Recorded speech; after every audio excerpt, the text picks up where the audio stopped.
Today we're going to remove the serpentine belt on this 2012 Chevy Cruze. Alright, what I did so far was remove this little cup from my jack because we're going to support the engine with the jack. So I'm going to slide it in there, line it up right underneath the engine. Then we're going to start removing this intake manifold here, or the intake air box, not the manifold. The manifold's over here. So just the air box. And there I have it supported right underneath the engine. Using a 7mm socket, we're going to loosen up these hose clamps here and this one here and remove this air induction piping. Just get it out of the way. We'll set this over to the side. Next, we'll remove this mass airflow sensor here. Then we'll pick this up, and it's located here. And down in here, there is a vacuum line right here where we're going to take off, just like so. Then we'll set this over to the side. That gives us more access to our belt here. The reason we have to support the engine is because we're going to remove this motor mount here. Using a 15mm socket, I'm going to use my impact gun. Drive these out. And you can see the engine there dropping. So we're going to have to lower it a little, or higher it a little bit more. You can see it there flexing up. That's perfect. That's meeting the engine mount there. So we'll remove these from here. Then we'll remove these here and this one here.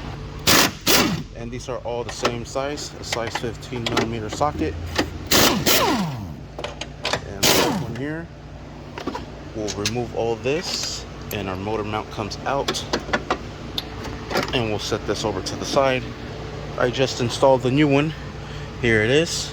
Just making a video of how to remove it real quick since it's pretty simple.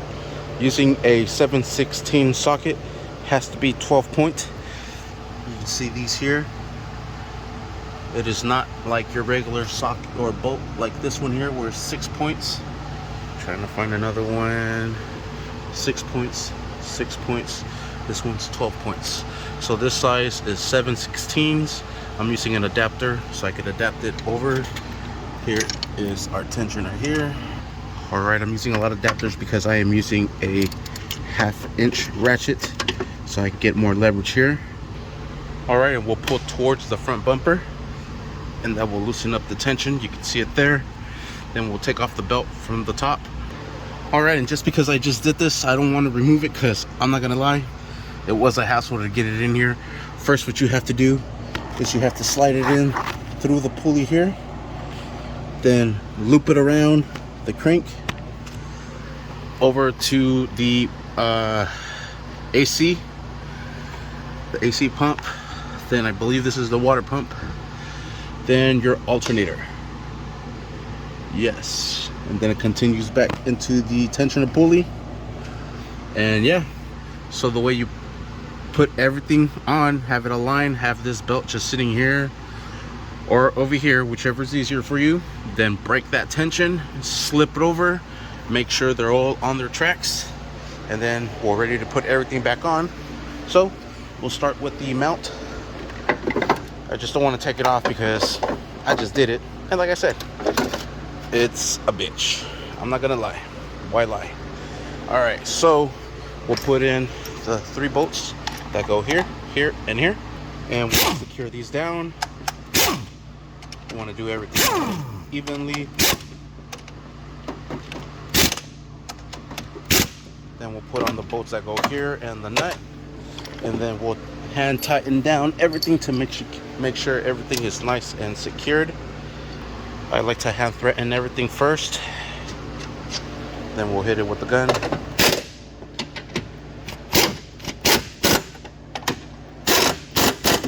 Alright, we'll give it over with the hand ratchet, and I am using a 1/2 inch ratchet, and just give them all a nice good snug. The reason I'm replacing this belt is because I shredded it. Looks like rubber bands.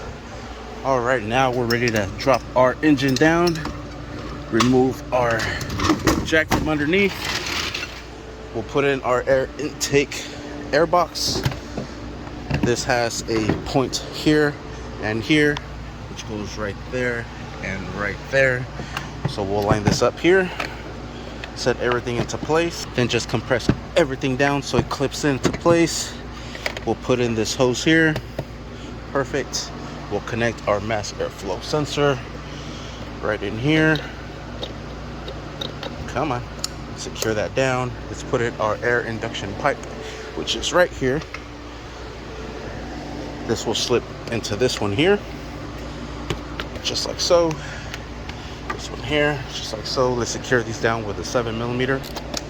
All right, just like so. On this side as well.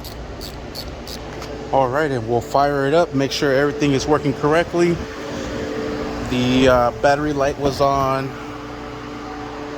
It was overheating, so let's see if it actually starts. I had to jump it yesterday and I need to jump it again today. All right, I have my jumper on. Let's fire it up. Sweet. Let's make sure all our components are nice and spinning. As of now, no battery light. Sweet. Let's check out our components, make sure everything is spinning. Sweet. Everything is working as it should. Nice and quiet. Let's take this jumper off.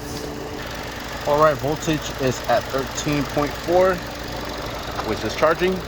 So we are good to go. Sweet. And that is how we do that serpentine belt on this 2012 Chevy Cruze Turbo. Thanks for watching. Please like and subscribe.